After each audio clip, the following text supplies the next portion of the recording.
This episode is sponsored by Catan Studio.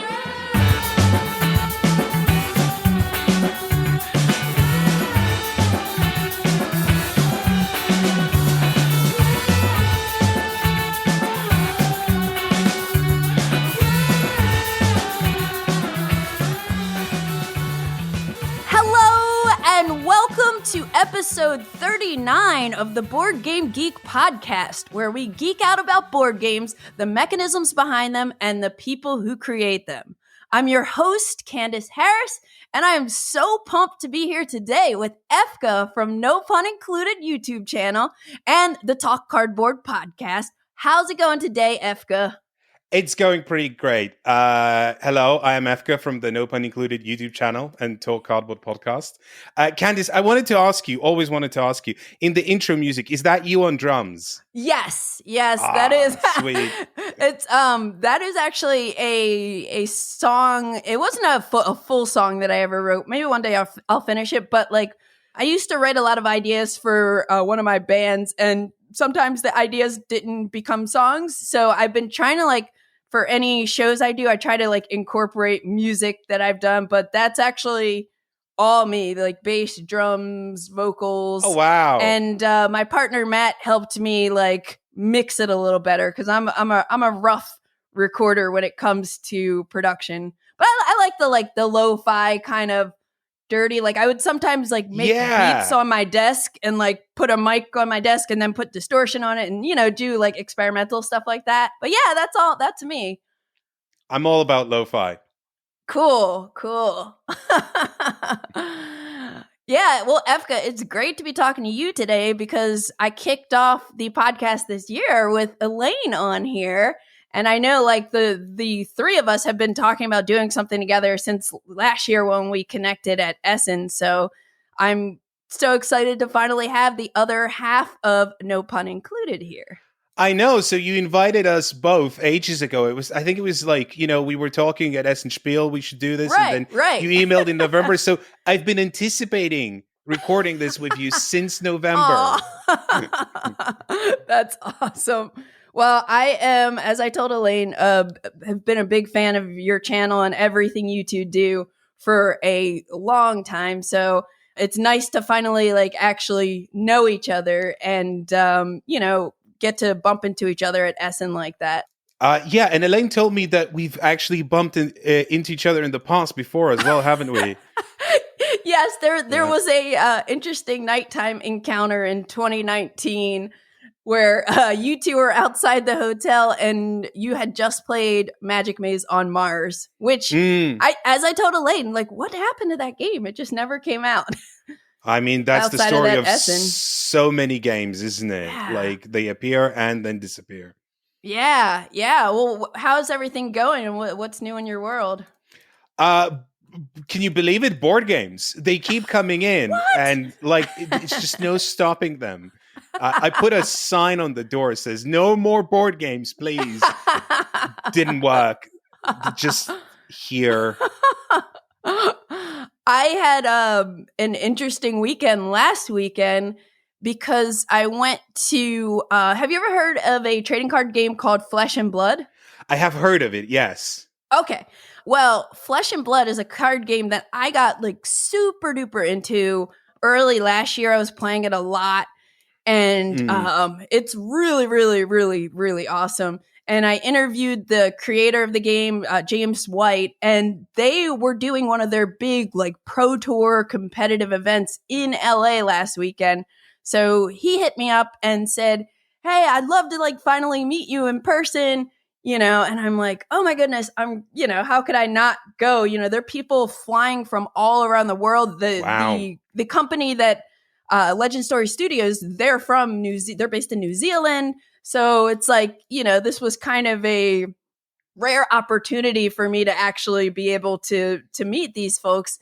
So I went over there, and beyond going over there, they live stream their main event matchups. And their live stream production is really, really good. And they'll have two people narrating it like you're watching a MMA match or a boxing match where it's just oh no, he's gonna play this card, but the only thing they can respond with is that card. Oh, they have that card. Oh my gosh. You know, like it's this, like, it's so entertaining. I bet, like, even if somebody who doesn't play board games at all, like, watch these live streams, you would be, like, so engaged because of how the hosts or the announcers are just, like, telling the story, and it's, like, very tense, kind of like chess-like gameplay. So, like, during the weekend, like, when I wasn't there, I was, like, watching the live stream a lot to see what was going on. It was really cool because the top 8, so the best 8 players in the competition were from 8 different countries.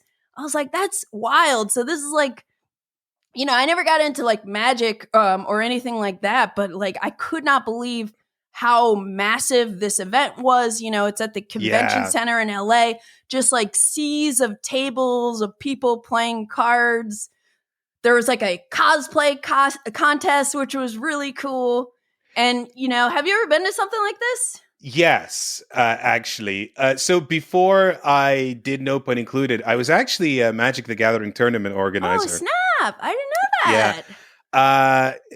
Yeah. When I stopped, I just stopped and I'd never looked back, right? But during the time, it was very interesting. Yeah, Magic, even a decade ago, had the same thing. You know, they professionally live stream and televise. You know, it feels like feels like a sports event, right? And they have commentators and all that kind of jazz. And we even actually covered in one of our videos where we were talking about deck building, we covered a particular Magic the Gathering tournament event. It was a final of a Pro Tour from 2012 with Yuya Watanabe and Stanislav Sivka. And that game was very special because basically one of the players, Yuya Watanabe, was playing a deck that was completely busted. And the other player sat there and watched. And it was the finals, right? These are the 2 top players in the world, right? Wow. One of them is doing everything. The other one is sitting and watching because they have no opportunity. They're locked out of the game, right? Wow. So because they sometimes use dice as counters, and because Yuya had so much to track, Stanislav got so bored, he assisted his opponent with like moving the dice counters like back and forth and whatever. Because making himself useful in some way. Yeah, like what do I do, right? And we were making videos about combos and why combos are interesting and why they're not, right? And that seemed like the, you know, most kind of well-known example of a like a pretty much televised event of one person just, you know, having the time of their life, probably, right? And the other person's just like, bored. Yeah, cool. Wow. Yeah, this was like with a lot of these flesh and blood matchups, it would just wow me. Like somebody would get down to 1 health. And this is a game where you're 2 heroes battling against each other, trying to like reduce, you know, trying to kill your opponent. And like somebody would get down to like 1 or 2. You start with 40 life, and the other person would have like 35, and you're just like, oh, he's dead. And then it's like, no, he's ticking him down. He's doing something. And there was just so many surprises and cool moments. And it's exciting. It's really exciting. And it's like also really exciting to see people playing at that level of skill. Like I could take their same, you know, you and I could take their same decks that they were playing with and just not be able to like be in that headspace, that skill level, like knowing those cards well or whatever, to like play at the level that they're playing, you know, without some practice and everything. Yeah, I think you, if you're a part of that life, you have to live that life, and that's why they're called lifestyle games. You know, yeah.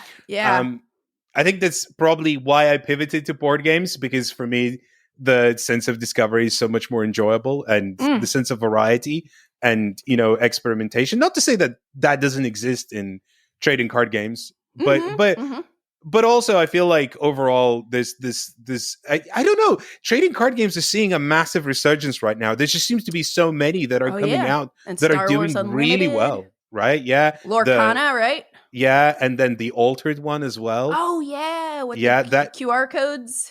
And like people, you know, don't even know if it's going to be good or not, but like doing gangbusters, right? Yeah.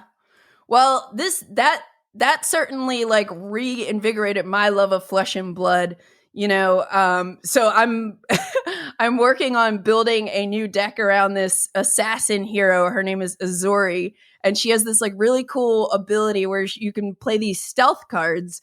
And if I attack you with a stealth card, you have to decide how much you want to block, because my ability as an assassin, I can do this switcheroo kind of thing and like actually swap that card out with another one. And it just seems really fun. And like, I love kind of mind games in any game. So like for me to like play something like that, see how, if you want to like over block, because one of the things that I love about Flesh and Blood is the incredibly hard decision of when to use cards to defend, because you don't draw back. If it's not your turn as the attacker, you won't draw back. And you're usually dealing with like a hand of 4 cards. So it's like, if you spend 2 cards to defend, you're only going to have maybe 2 cards to do something to attack back. And then it's like trying to like work that tempo, decide when you want to do this versus when you want to just take the damage so you can like turn around. Anyway, there's an economy to it, right? Yeah. There's an economy to it. And I'm just like really fascinated by it. And the other thing that I really like about it that stands out is how thematic it is for a card game. Like, all of the different heroes, like the play styles are different. You have like different equipment and different cards in your deck that will feel thematic. Like the Rangers, you have to like load an arrow into your quiver before you fire it. You can't just, throw a bow at somebody, So there's like all these things that they've built into the flavor of it, with the mechanisms that like makes it feel like really thematic also. So anyway, that sounds really interesting. Have you ever played Worldbreakers, by the way? I have not played Worldbreakers. I backed it. I set it up one day, started learning it, and then never ended up playing it. So I took it down and I haven't revisited. You should try it. It's really good. It's okay. It's strange. It like when you read the rules, it doesn't seem like it's doing anything interesting, but like there's some really juicy considerations there. I really enjoyed playing that. Yeah. Okay. Yeah. I'll have to break that out, because I have that one and I have Earthborne Rangers. I mean, that's different type of card game, but they're both games that I back that I haven't actually dug into yet. So you're inspiring me to do that. Good. I might inspire you to play the other one in a second as well. Nice. All right, Efka. Well, today we're not here to just talk about card games, are we? No. So I'm sure a lot of people who listen to this podcast probably know, but some people probably don't know. But on Board Game Geek, every game has a ranking. And there's always a lot of talk and controversy about the games that are ranked in the top 100. So I originally proposed the idea of Efka and I possibly talking about our favorite games that are currently ranked in the top 100. And Efka was like, no, Candice. I want to flip this upside down and all around. So today we're going to discuss our favorite board games that we think should be ranked in BGG's top 100. Right? Let's inject some of ourselves into that top 100. I love it. I think that's a great idea, and it definitely gave me some more food for thought, because obviously there are a lot more games not in the top 100 that are in the that are in the top 100. You know what I'm trying to say. But I know. But anyway, before we start talking about games that we think should be ranked in BGG's top 100, I'd love to hear what you've been playing lately, Efka, since you have all these games coming to your house. So let's jump into fresh plays.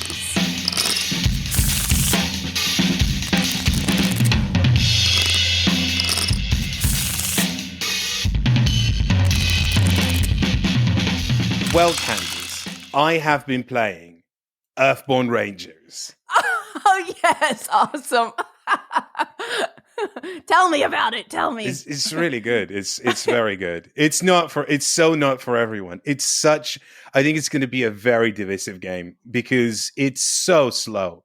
It is so monumentally slow, but it needs to be slow because it's the no pun intended, nature of the game, right? Yeah. So Earthborne Rangers is a game where it's like those, CCGs, like Magic or whatever, but cooperative and more like I don't think there's a difference because it's only a distribution model, but like LCGs, right? Where it's like a living card game. So they did the Lord of the Rings one and the Arkham Horror, the card game. Yep. Yeah. A lot of people that worked on those have also worked on Earthborne Rangers, except it's not Fantasy Flight Games anymore. And it's kind of got that, same structure to it. But actually, I think that's very deceptive.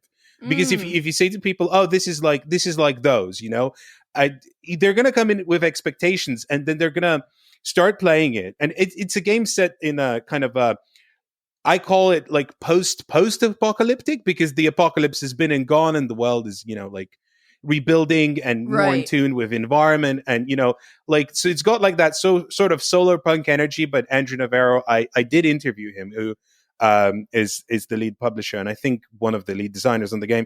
Yeah. He said it's not technically solar punk, but it's got those vibes, So, in you playing Rangers of the Valley and, you travel around the settlements and offer assistance and whatnot, right? And okay, that makes sense as a pitch. And then you sit down and start playing and you go, I don't know what to do with this.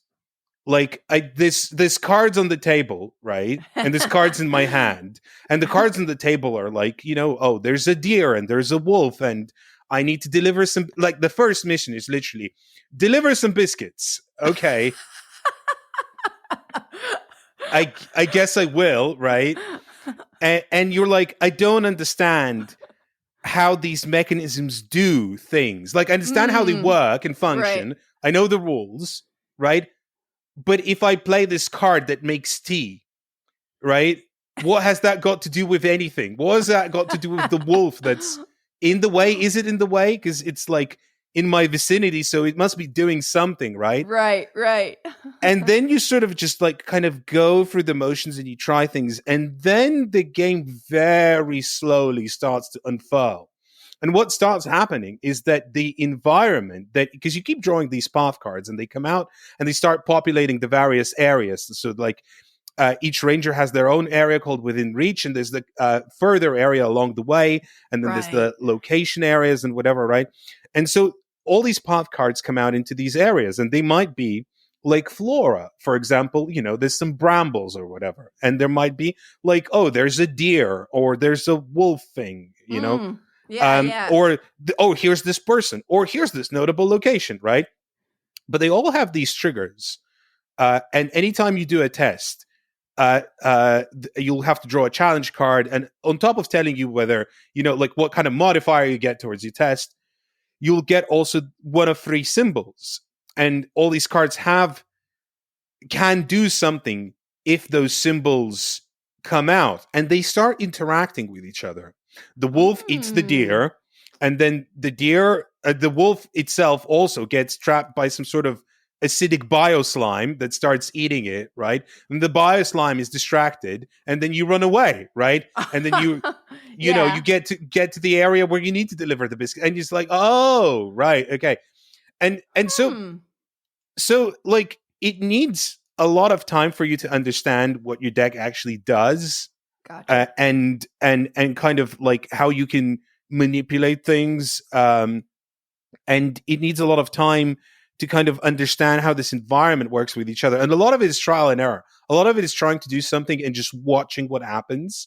And so it's a very slow observational game. But within that, it's like very rewarding because you feel like you are learning this environment. You are learning how everything works. And like, I don't know, like the game has highs and lows, but even when it has like these lows, I go, okay, that wasn't very good or whatever. But there's this curiosity within me that's just very tempted by by the exploration and by by what I can discover, and not even like discover, because you sort of broadly understand what you'll encounter, but how these things are gonna like function with each other, right? Cool. It's very strange and very slow and methodical, and it rewards patience, but yeah, it's something else. It's like Ooh. nothing I've ever played, you know? Oh, cool.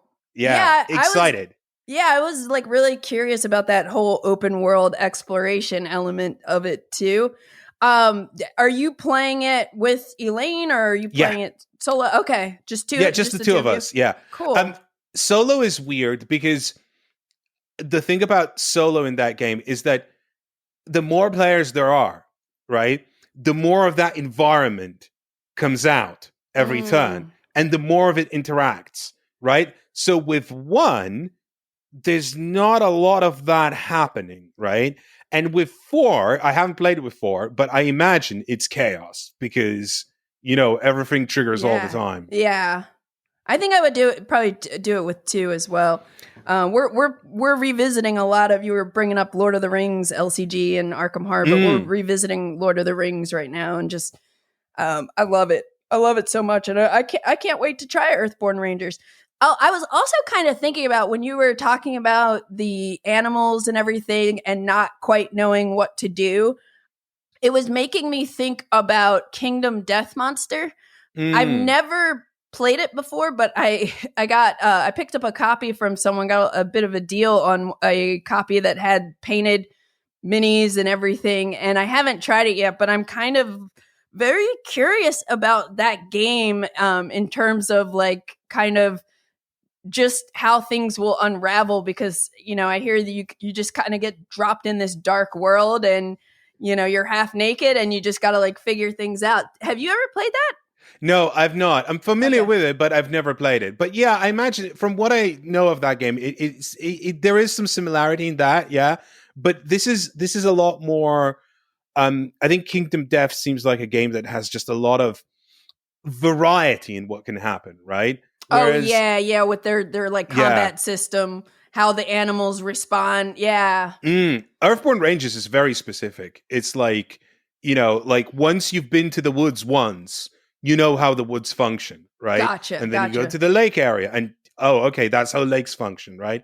And every new area is kind of a little bit of a surprise. But within that, like that's kind of the beauty of it, is that you learn the environment, right? You take time to understand and appreciate the environment. It's very thematic in that way. Yeah. Okay. All right, Efka. So now Earthborne Rangers and Worldbreakers both I need to bust them both out. Good. That's awesome. So the first game I'm going to bring up is a game that I I won it in a Price is White Elephant contest earlier this year. So I got it for free because I guessed the pricing of it, the current Amazon pricing on it. I don't even remember what it is, but it's called Divinity Derby. And this is a 2017 release designed by Carlo Rossi. It's from Ares Games, and it's a betting and racing game for 3 to 6 players. I don't remember exactly which episode, but at some point I talked about a game called The Rich and the Good, which the original version was called Hob and Gut. I don't know if you ever played that before. No. Okay. Well, the hook with that game, that's like kind of a stock market game where you have a shared hand of cards between your left and right neighbor. And that in that game, you were like manipulating a market, and you're trying to buy shares and sell them at the right time. And you want to donate to charity, because it had like a high society thing where whoever donates the least to charity cannot win the game, even if you had the most money at the end. Well, this game came out after the fact, but Carlo used this same shared hand management system. And it's really cool because I guess I think I've discovered that I like betting racing games better than straight up racing. Like I just like when everybody can kind of manipulate the racers, but we're making bets on who we think is going to win or lose or whatever. So in this game, you're racing with mythological creatures, and before the race starts, I think there are there might be a certain number of creatures every game. I believe maybe 6, 8. I don't remember exactly. But before the race starts, you're going to each place 2 bets, one at a time in turn order. And to bet, everybody starts the game with like a hand of like 10 or so betting cards. And the betting cards are like, I think whoever I bet on is going to win first, second, or third. And if they place first, second, or third, you might get 4 coins or whatever. I think this person's going to be last. I think this person's going to be disqualified or first place. So like there are different cards that you'll play. And when you make a bet, you're going to first look at your hand of cards. And the shared hand of cards is basically standees. So between me and the person on my left, we have a standee with like 8 cards that we can see. And then the person on my right, we have a standee of 8 cards that we can both see. So everybody can see 2 trays of cards, and you're kind of making your initial bets based on these cards, because these cards are going to be played to move the animals or the creatures, these creatures. So let's say I bet like, okay, Pegasus is going to come in first or be disqualified. And I say, why can't I think of another one right now? A Manticore. Sure, Manticore is going to come in last place. So I'm going to take these tokens and put them on these cards face down. People know that I bet on those creatures, but they don't know which of my betting cards that I put, like whether I think they're going to do well or not, or somewhere in between. So everybody does this. Then we start the race. And the way the race works is on your turn, you're going to play 2 cards, one from each card tray, the one on your right and the one on your left. One of the cards that you play is going to move one of the creatures fast. It's fast movement. So each card has a creature on it and a fast movement and a slow movement number. So like, okay, maybe I'm like, I want Pegasus to win. So I'm going to move, or maybe I want something else to lose more specifically. If I see a lot of people are doing something, I'll say I'll move that one slow. So maybe they move 0 or 1 or something like that. But then Pegasus that I'm betting on, I'm going to say, let's move fast. You have to kind of be cautious because sometimes your neighbors will be seeing what you're seeing and they'll be like trying to help you. But other times they might see what you're doing and they might play one of that creature's cards slowly just so you can't play it quickly. So there's like a lot going on with your decisions and like looking around the table to see how other people are placing bets. But one of the things I love about this game is that some of the cards for the fast movement have this boosted, like, I forget if it's called like risky movement value, where like maybe I could move Pegasus 3 and be fast, but I could add +3 and it's a risky move. So I'm actually moving Pegasus 6. What happens there is instead of discarding the card after I play it, I put it in this like risky pile where like they might be disqualified at the end of their So anyway, you get to a halfway point when one of the creatures crosses the halfway point. We all place one more bet, and then we just play the rest of the cards. And wherever the creatures fall rank wise, I think there's 6 of them. You line them up, so everybody's there 1 through 6. But anybody who did those risky movements, those cards are going to get shuffled in with these 3 other kind of like neutral cards, and you're going to flip 2. So you're randomly possibly disqualifying 2 creatures, or, you know, one creature might have multiple cards, something, or nobody's disqualified. So that's like one of the bets you can make, that someone is going to be disqualified. But that will shift. So let's say Pegasus was 1 in first place, and then Pegasus gets disqualified. Now somebody else is in first place because everything shifts. Right. Yeah. So it's this really like, I've been having like a lot of fun with it, like especially 4 to 6 players. You know, it takes about an hour to play, but it's something really easy to learn. The version of that I have has like painted minis. I think it was a Kickstarter version or something. So I kind of got hooked up. But I just love that, like that shared hand of cards mechanism where it's like everybody has 2 hands to get some data on, and like how do you make your decisions based on that to make bets?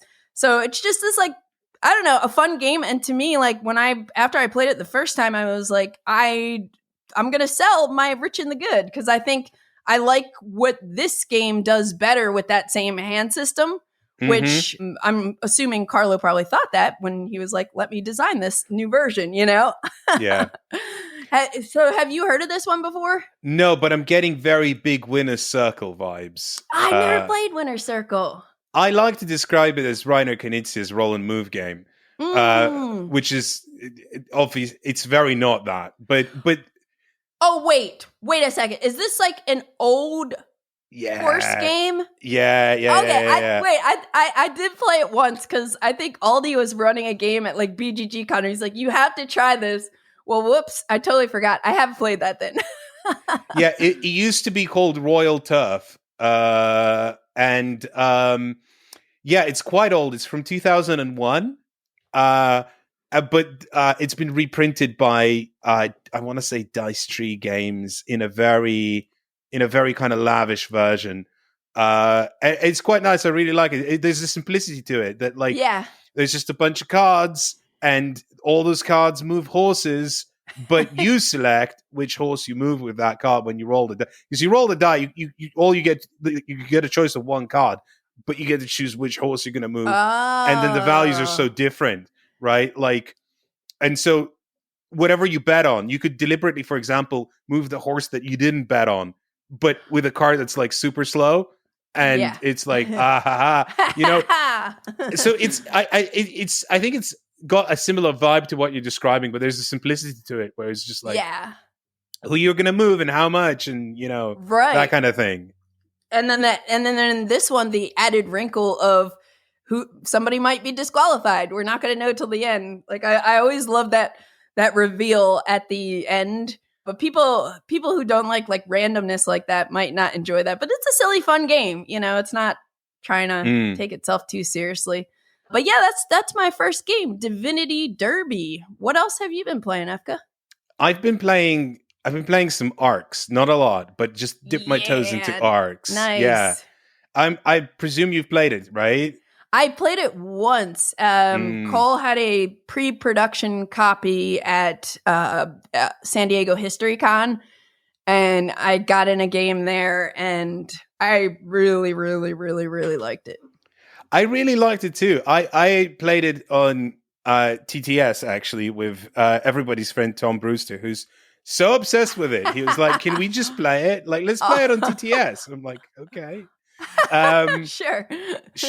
It's been a while since I've used that piece of software, but let's, So yeah, no, it's so weird but good. Like we didn't actually manage to finish our game because Tom had to go somewhere, and but even like 2/3 of it in, I was feeling something that like I haven't quite experienced before in a way that is hard to put your finger on, but I think I'm starting to put my finger on it. I think what's special about it is that so many space kind of area control games focus on that sort of like building an empire, you know, aspect of it. And this is so very clearly not doing that. It feels like it's trying to make like a world populated with characters, and you are literally one of these characters, and you don't know what you are yet when you start playing, because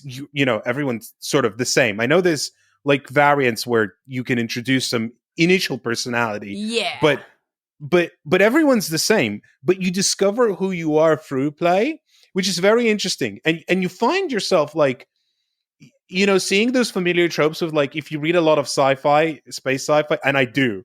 So I'm starting to kind of like recognize some of the tropes and familiarities of these characters that are not like these cookie cutter characters, but like more complex characters with like their own, like not heroes' journeys, but more interesting journeys, you know? And I'm like, okay, things are happening here. And on top of that, there's that, you know, whole trick-taking thing that drives everything, which I really shouldn't say trick-taking, because I think if you call it a trick-taking game, you're leading people down the wrong path. It's not right. Yeah. it uses elements of trick A taking. trick-taking mechanism for action selection. Yeah. Brian Boru comes to mind. I don't know if you played that or not. Yes, I have. Yep. I really quite like that game. I think it's quite good. But me too. It's bizarre because it's like, oh, it's trick taking, but it's not a trick taking game, but it has that. Yeah. Yeah. But yeah, there's so much going on in Arcs that I don't think I'm gonna spend more time describing it, because I don't know, even from that 2/3 of a play I could just rabbit on for hours. But no, very, very interesting, very compelling. I really liked the way that the players drive what scores each round. Yeah. And how the combat is just on the active player. And you have those like different types of dice that you can select. Yeah. It's like you make all the choices. And it's like, oh, but I'm in this combat and I don't like it. Right. and it just, for a game that has that epic, space opera type feel, it's not all that long. And I just love games where you have to pay attention to what other people are doing all the time. And I liked this system of how you get, I can't remember what the type of cards are, but you like put your people or like spies on cards, you put or your something influence like that on it or something. Yeah. I thought that was neat too. That was the big narrative driver, because like the first card, because I was kind of boxed out of good actions on my first round, because trick taking, card draws, right, matters, right? So it's like, okay, let's pivot, let's maybe look at some of these cards. And I don't quite, it's my first play, I don't quite yet understand what they're doing and what's happening. So I picked up a card that was called Fuel Cartel, and I found myself in a certain role within the game, because the next thing I got was like some fanatical guards. And I'm like, there's some storytelling happening here, and I had to pick that up because it makes sense, because it, like the Fuel Cartel was the thing that made me have like control of the fuel resources, which like I couldn't do anything with them, but they counted for various scoring things. They were like, I literally took them from the center of the board and plopped them onto my board. I'm like, they're here now, right? So that's cool, right? I'm like, okay, but if someone takes that card away from me, and if you attack someone, you can raid the other player's stuff and take their cards or whatever. I'm like, I need to protect that. So the next thing I got was the card that stops that from happening. And I'm like this makes sense mechanically and thematically. And it's emergent, right? Like that wasn't orchestrated. That just happened naturally. And I immediately was like, okay, this is very different from like any space game out there, and I really appreciate that. Yeah, I'm definitely excited to dig into that, and the campaign seems really interesting too. I'm curious about that as well. I had to flip through it. I'm not getting a sense for what it's going to be, but I'm getting a sense for like even more of that kind of storytelling, and maybe a bit more of a prescribed path, but like it looks like you also have a lot of ability to pivot. So that's interesting too. Cool. All right. Well, that is Arcs. So the next game I'll bring up is something that I've been dabbling with solo, and it's a game called 20 Strong from Chip Theory. And Chip Theory Games sent me a copy of this. This was a release from 2023. It's a new solo game system, and you play each game with a different deck of cards. So right now there are 3 different games that exist for 20 Strong. There's like the one that comes with the core system, which is called Solar Sentinels, and then they have a Too Many Bones version, and then they have a Hoplomachus Victorum version. But this game is designed, I think the system was designed by Josh Carlson. And then I know they have credits for Ryan Howard, Salem Scott, and Shannon Wedge for the Too Many Bones one. I don't know who developed the Hoplomachus one, but we'll just say the Chip Theory team. And basically this game, when you get it, it'll come with 20 dice. So you have 3 dice that are stat dice, Like one's going to be representing your life, your heart. Another represents something called like your, I think, strategy level. And then the other is a recovery, like how many dice you're going to be able to recover after you've exhausted dice from using them. And this is a very dicey game, everybody. So if dice are not your thing, fast forward in the next 5 minutes. But it comes with the 20 dice. It comes with a dial, which you use in some games for different ways. And then again, you'll play with a deck of cards. And regardless of which one you play, you're going to play as a hero. Each hero has like some special ability. Each game has like a lot of different heroes that you can choose from. And you're going to be battling enemies that are represented by like conflict cards, they're called. And they're going to be in stacks. You're going to have stacks of cards. You're going to pick enemies, activate them, pick which dice you want to roll. The dice have different strengths. So like the yellow dice only have, I think, 3 hits on them. And maybe 1 critical hit, 2 hits, and misses. And then it goes all the way up to like the red die, which you only have 1 of those, but it hits, I think, every single time. And one of the things that like I really like all the love and attention to detail that Chip Theory puts into their production. But one of the things that's really cool is that each die, besides it being a different color, there's an icon like on the miss side that tells you how many hits are on the die. So again, on the yellow die, there's a circle with like 3 notches. That means there's 3 hits on that. The next die, the green one, is going to have 4 notches on the circle. So you don't have to take the die and be like, wait, how many hits are on here? And, spin it. I think that's so clever and like really kind of essential for this kind of game. But you have these different color dice that you're going to be playing. And a lot of this strategy-wise is going to be like figuring out which dice you want to use when, because dice that you're using to attack are going to kind of become exhausted. And you're only going to be able to like recover a certain amount, like maybe 2 at the start of the game each time.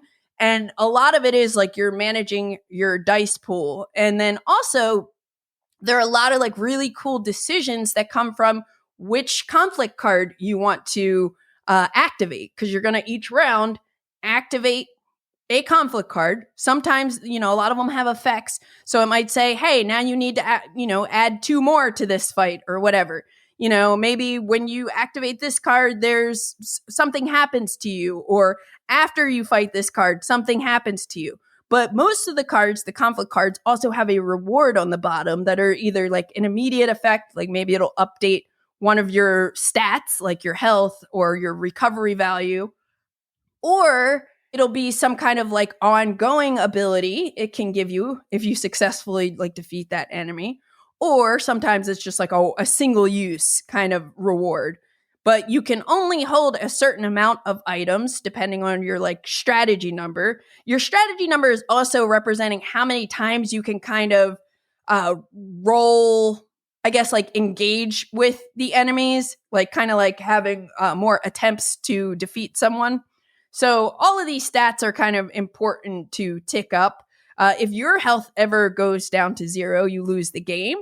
And the way you win the game, regardless of which one you're playing, is you're going to have some like boss enemy at the end that you're going to have to work your way to, fight this boss. And if you beat the boss, you win. So it's like a very streamlined system. Activate card, pick some dice, roll some dice, clean up. Do that over and over again. But each game within this system has plays so differently for that kind of like core mechanism. Like, so the Solar Sentinels one is this like sci-fi theme. You're like this fighting force trying to save Earth from an alien horde. It's definitely, I would say, probably the simplest of the 3 to play. And then you have some missions you're trying to achieve, but you have these 3 stacks of enemies and you could pick which one. So you have a decision of like, what do I go for? Because you have to clear one of these stacks completely before you can go and target the boss enemy. So, you might be like, oh, I'm just always going to pick from this column. But no, maybe I want the reward from the enemy on this one. or maybe I'm afraid of this one because this is just like, if I can't beat him, he's going to kill me or whatever. So that's the Solar Sentinels one. Then the Too Many Bones ones. You played Too Many Bones, right, Efka? Yes. Yeah. So this feels like a very stripped down version of Too Many Bones. Like, right. You have a gear lock. Your gear lock has like an innate ability that you can upgrade like via your backup plan. And you have different encounters. So the stacks of cards, you have like encounters, and then you have 1-point baddies and 5-point baddies. And then you have a tyrant, and they have, the game comes with several tyrants that you can pick to make your boss. And, I mentioned there was a dial that comes with the game. In the Too Many Bones scenario, just like the game, you're going to tick up the dial to go through different days. And once you hit a certain amount of days, that's when you can start taking on the main tyrant boss. Just like Too Many Bones. Yeah. But in your encounter deck, you have these tyrant encounters, and the more of them you can get through successfully before you go to try to take down the tyrant, the easier it will be to fight the tyrant, because it kind of like those beefed them up. So you have this decision of like, do I go for an encounter? Do I just do a regular battle to take care of these baddies? You can scout. So anyway, that one's really cool, especially if you like Too Many Bones already, because that was going to be my question. Like, does it feel actually like? Yeah. I think it does. I think it does have that flavor of like, hey, I'm on day 8, so now I need to take a 5-point baddie and 2 3-point or 2 3-1-point baddies, and like how that kind of like your battling scales up. You have different encounters that give you an option of battle versus doing some other kind of like challenge, just like in Too Many Bones. Like maybe it'll be like, oh, you could do this battle, or you could do this thing where you take 2 of each color dice and you try to, achieve something. And then the lock picking can give you access to like cool items, and they even put the lock picking in. Wow. They put the lock picking in. Yeah. And then you can kind of extend your backup plan. So you have a backup plan ability, and like that's a way for you to leverage these dice that you're rolling misses on. So yeah, to me, it has like a lot of like Too Many Bones feel to it for this like stripped down deck of cards with some dice. And probably I would say, I mean, it's too early to really say, but I would say the one I was most excited about, even though I love Too Many Bones, is the Hoplomachus Victorum one. Because this is like, I don't know if you've played Hoplomachus at all, or Hoplomachus Victorum. Okay. I have some opinions. Okay. Have you played Victorum or just the just Victorum? Oh, okay. Yeah. All right. Do you want to share those opinions? We made a video about it actually. It was not very favorable. I didn't like it at all. Okay. Yeah. Well, maybe you'll like this version, because this is once again a stripped down version of Hoplomachus Victorum. So for people who don't know that game, it's a gladiator theme. And in this version, so your hero is this like gladiator. One of the things I liked with this one is during the setup, you randomly pick 4 heroes, right? And then you get to choose who you want to be as a hero from those 4 cards. The other 3, you flip them over and they become the Primuses that you're going to have to take down before you get to the main boss, who's the Scion. And the other thing that I thought was like clever about this version of 20 Strong is that you put stacks of cards, that the stacks of cards have 3 different types, like bloodshed events, sport events, and opportunities. But you have like stacks of 6 cards, but it's in a pyramid, like a mountain. And you're actually like moving around, like not a physical pyramid, right? You don't have to build a pyramid out of cards. No, flat. Okay, a flat pyramid. Like the bottom row will have 4 stacks, 3 stacks, 2 stacks, and then the main Scion is at the very top. So it's like simulating you're traversing this mountain, Mount Vesuvius, and you're doing these different challenges, and eventually, hopefully, beefing up your abilities and your dice pool to then take on these Primuses. And once you've, taken on those Primuses, then you take on the main person. I lost all 3 of these games, by the way. I found them to be pretty challenging, even though they have ways to make it more difficult. I think I don't know. I guess that's expected for your first game, or maybe I'm just not great at it. But yeah, I thought that No, but that's good, right? That you don't want wanna solo win. games. Yeah, you don't want to win immediately. Yeah, exactly. I know that I feel like I could go back and do a little better, hopefully. But I mean, they're still dice. They're still dice. So there is that aspect to it. There are things you can do, obviously, to mitigate, and like lots of decisions you can make to minimize your risk in certain situations. But another thing that I liked about this system, besides the fact that it's a system and I love systems, is that it's so compact. The game itself takes up space on the table, don't get me wrong. But like to travel, if I was going on a trip somewhere and I was like, hey, I want to just take a solo game, the box is like this big, Yeah, and that's not huge. You have all your dice. You throw one of your decks, whatever deck you want to bring in there, and you have a cool solo experience. Each of them seem like they have like a ton of replay value because they have different heroes, different baddies, the order that certain cards are going to come out.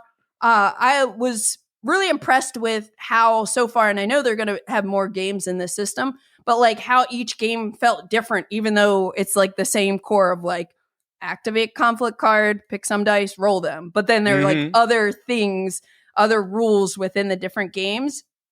And the components are great. It's got those chip theory cards that are a little slippery, Yeah.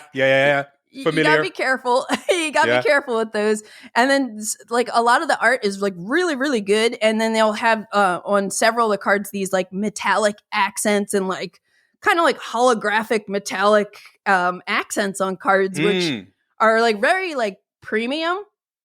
But yeah, I'm very like much looking forward to seeing like what else they do with this system. I know I did hear whisperings when I was, I think at Gen Con or something, about a couple of the games coming down the pike. And it's exciting, but I think it's a cool, if you don't mind dice, I think it's a cool solo system. I have a question. So, and apologies to Chip Theory Games for bringing this up, but the only thing I've heard about this game is that the dice smell. Is that true? Do they smell? The dice, when I first got my copy, they definitely smelled. They had this but to me, it's not like a bad smell. It's definitely an odor. It's almost like, what am I thinking of? Like not like the bottom of roller skates. There's some familiar smell, like those bouncy balls when you're a kid, those like rubber balls.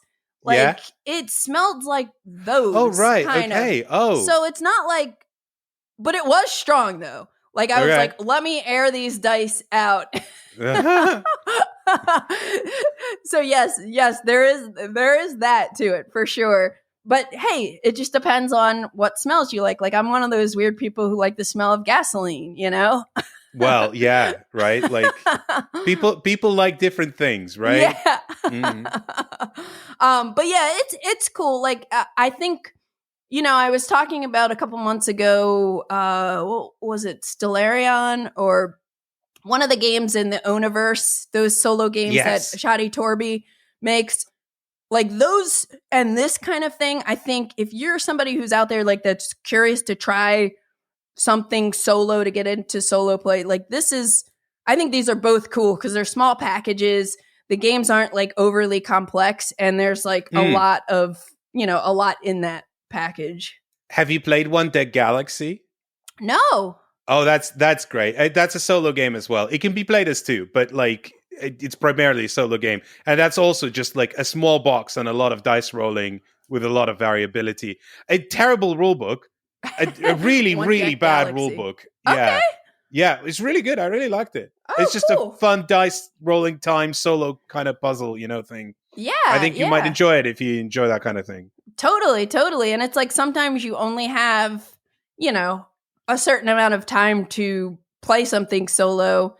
Mm-hmm. You can't always break out Hoplomachus Victorum. No, well, do you know, funny thing is that One Day Galaxy also has those same slippy cards. Yeah, and they work even worse in that because you have to do a lot of like overlaying of cards. You have to duck. You have to talk a lot. And I'm like, I'm not doing that. It's just, I'm going to keep them to the side because they're too slippery. Yeah.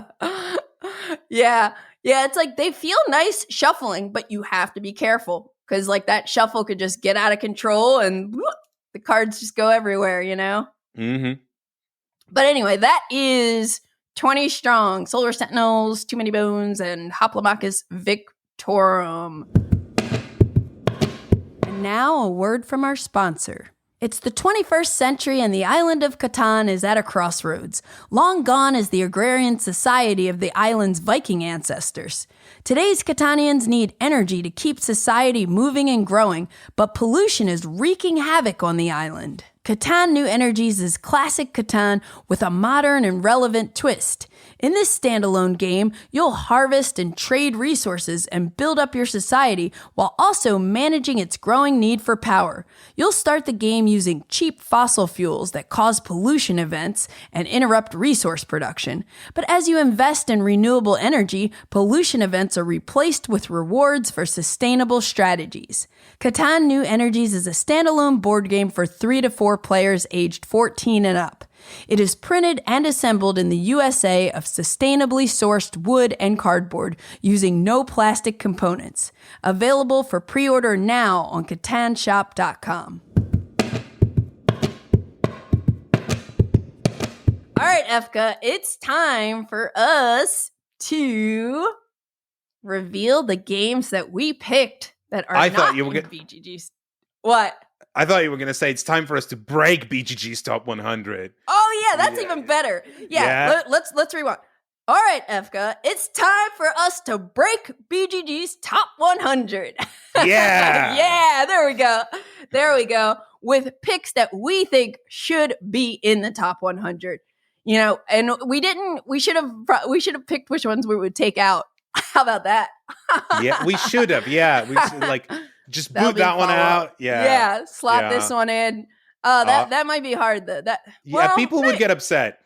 Yeah. Although maybe not, because I was actually looking and I was seeing there are certain games like I think War of the Ring, which we were talking about, like War of the Ring. I guess we were talking about that earlier. I don't know if it was on the recording or not, but War of the Ring has 2 versions, and I think both versions are in the top 100. So it's like, it's not the only one. There are a couple games that have 2 editions in there. Yeah. My first pick kind of goes over that a little bit. Okay, all right, yeah, cool. So my list, I ended up ranking them from newest in terms of year released to oldest game. Just because I was thinking sometimes new games, need some time to work their way in there. So I was thinking like my game that I'll mention first is something that I think will eventually get there. So anyway, that's how I chose to rank mine. I don't know if you did anything specific with yours. I ranked mine accidentally, apparently, by how close they are to the BGG top 100. So the first one is the closest. Okay. The last one is the furthest away. Let's see. I was thinking that would be a good way to do it. Mine are all over the place in terms of that. So I went just by year released descending. I think that makes sense though, that gives context as to why it's further or closer or whatever. Right. Well, let's get into it. You had any honorable mentions? Yeah, I have one honorable mention. Because I don't think it should be on the BGG top 100, but I'd like for it to be. And this is my favorite game of all time. This is the best game in the world. This is the best game ever made. But it's a game that I love, and I'm not sure. I think rightly not everyone loves. But it's Sidereal Confluence, and I absolutely adore it. It's published in 2017 by WizKids, designed by Tausetti Dijkman. Cover art for the remastered edition is by Kwanchai Moria and illustrations by Nakarin Sukon Takon.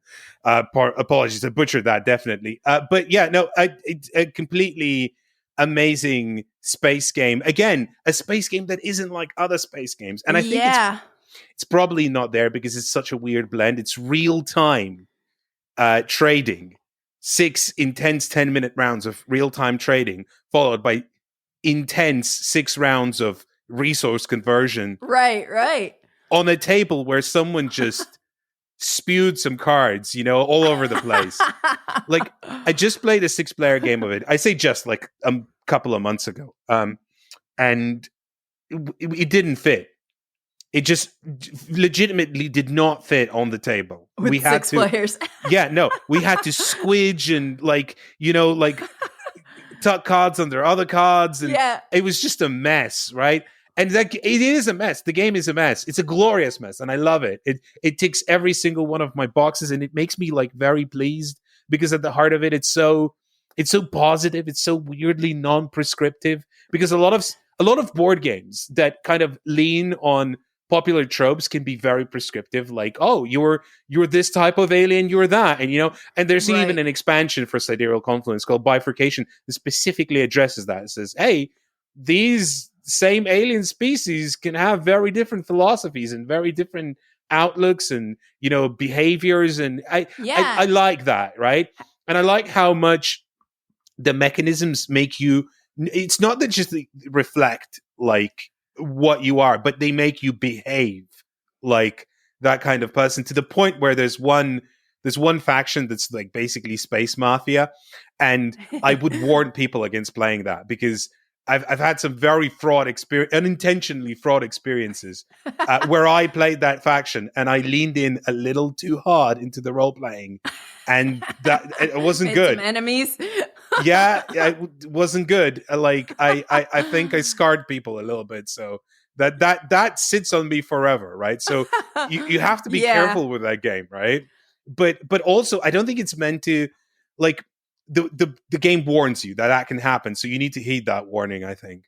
But otherwise, it's got some really funky things like space whales and being a space whale. What's that like? Well, you can find out by real-time trading and converting resources.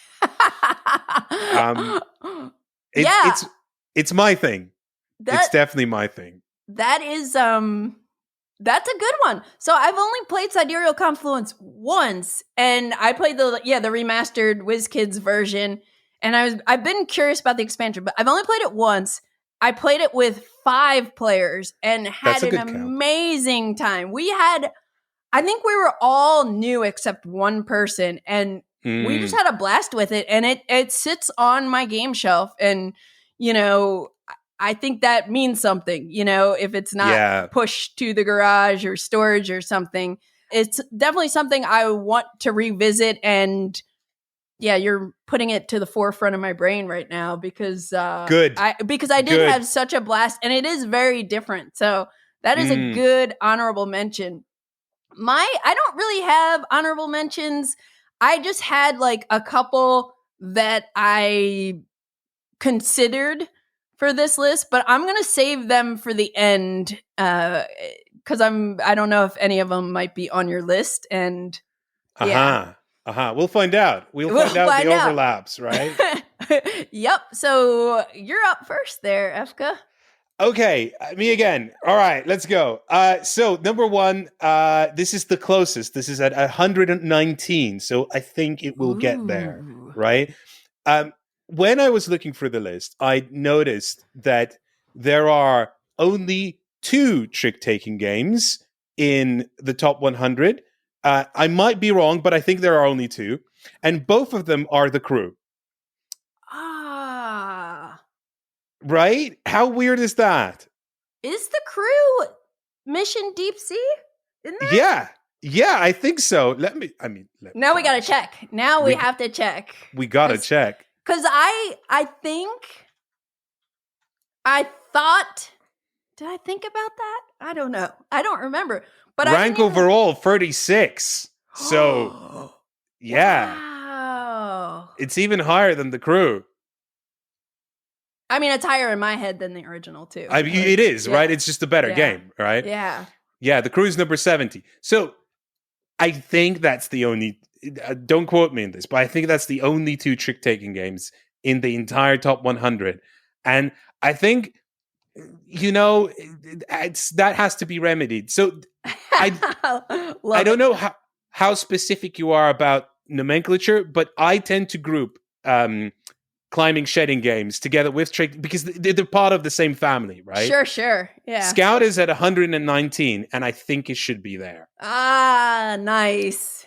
Published in 2019 by Oink Games, designed by Kei Kajino, art by Ria Komatsuzaki, Jun Sasaki, and Shohei Asaoka. So if you've not played Scout, do yourself a favor. It's just such a great game. It's such a great climbing shedding game, because I think it embodies everything that climbing shedding is in the most, like, it feels so natural to that genre. Oh yeah, of course, it's like that, right? So if you're not familiar, the idea is that you want to be the first person to get rid of all the cards in your hand, right? And what are the cards in your hand? Well, they're numbers, but the numbers, you see, like, you can't rearrange the cards, right? And you can only play higher ranks that have been played on the table. So if someone plays 2 1s, you have to you have to up that, basically. Or if someone plays combos, a run like 1 2 3, you have to up that, right? So and the only variety you have is that like on each side of the card, the 2 numbers are different. So when you get your hand, you can flip the hand one way or the other. That's it. That's the kind of the limitation that you were imposed with. And then there's so many moments in that game of like, oh, what have I done? Of course. Right? Like, why did I play that?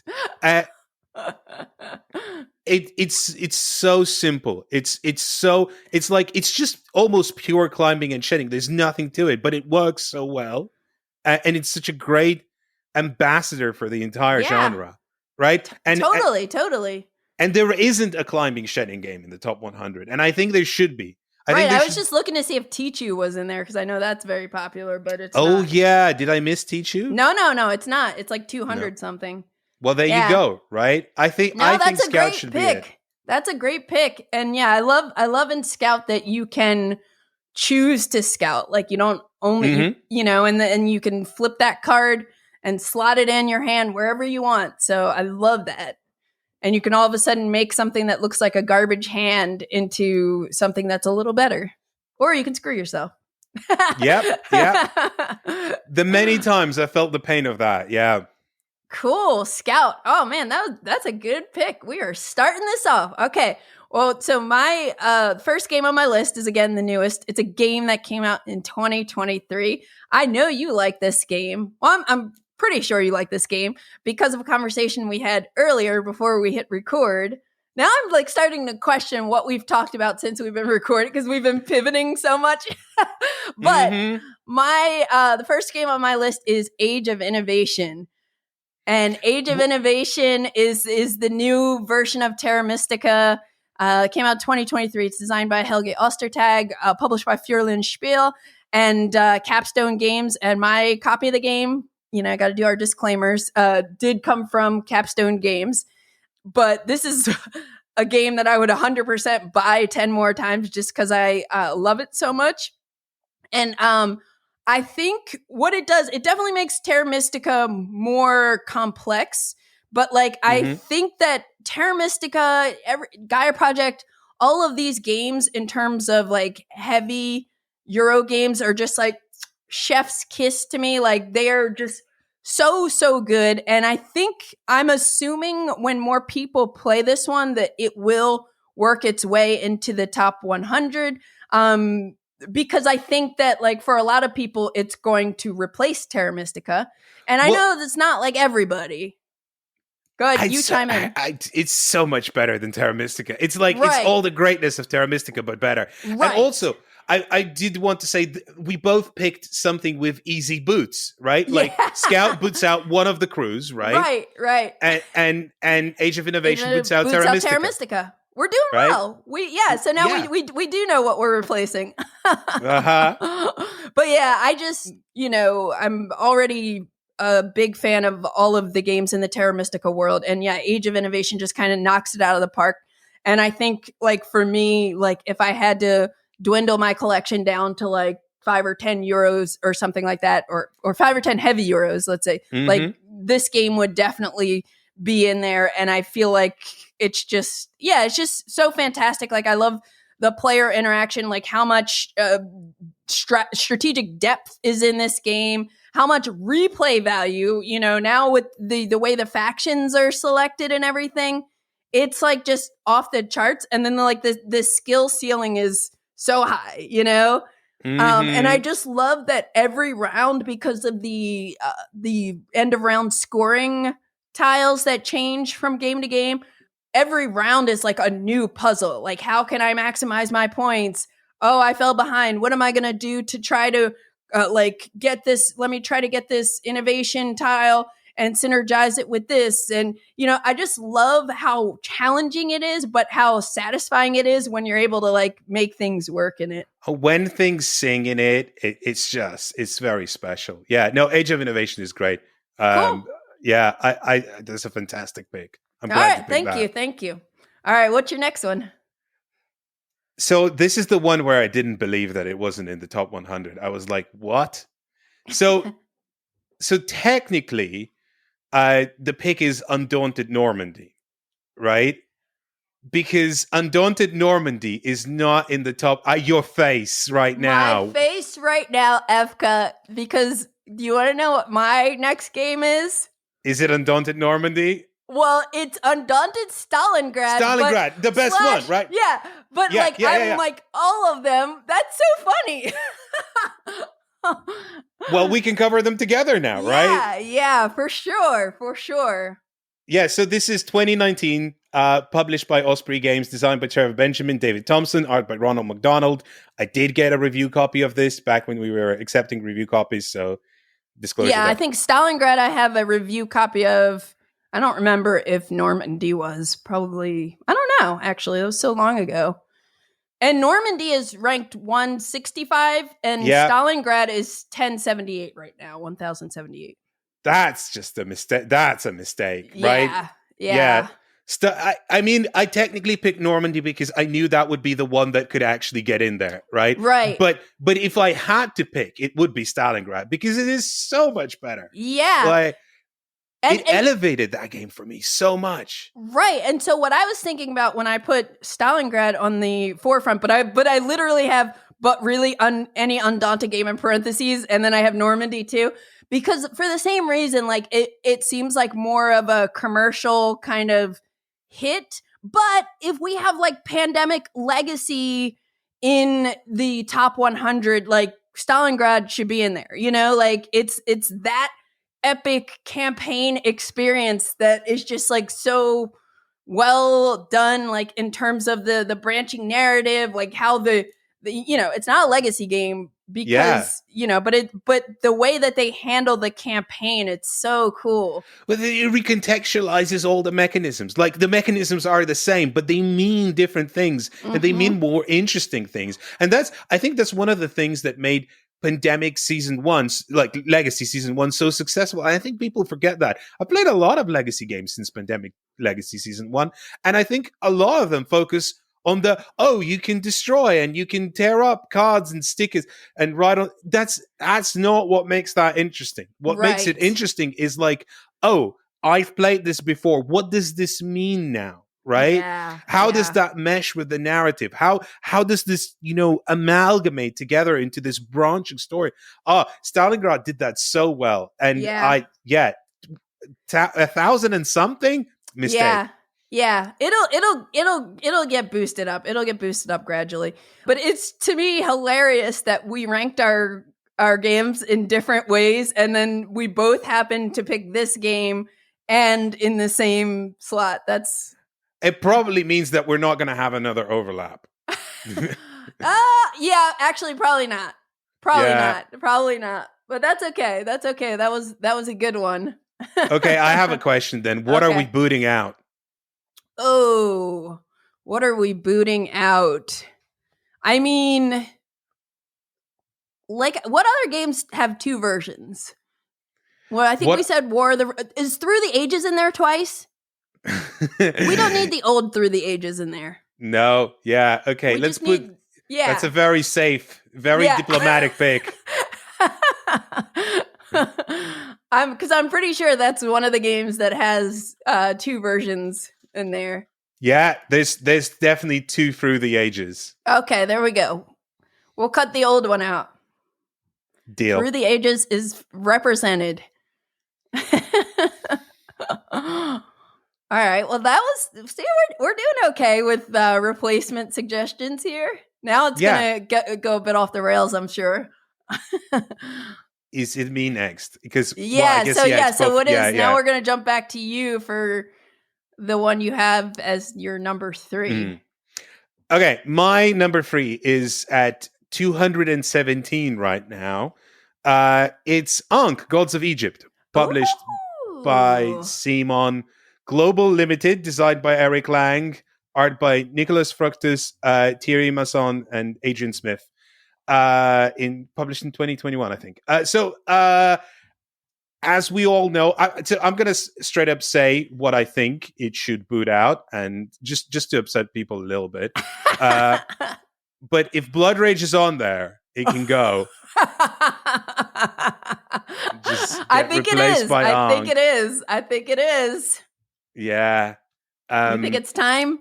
I think it's time. Yeah. I think Ankh was so good that it showed just the many kind of weird things about games like Blood Rage. And Rising Sun I didn't even like at all. But I thought Blood Rage was fine. I still never played Rising Sun. I don't.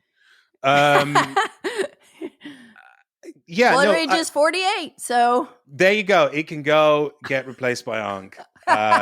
It's just a much better game.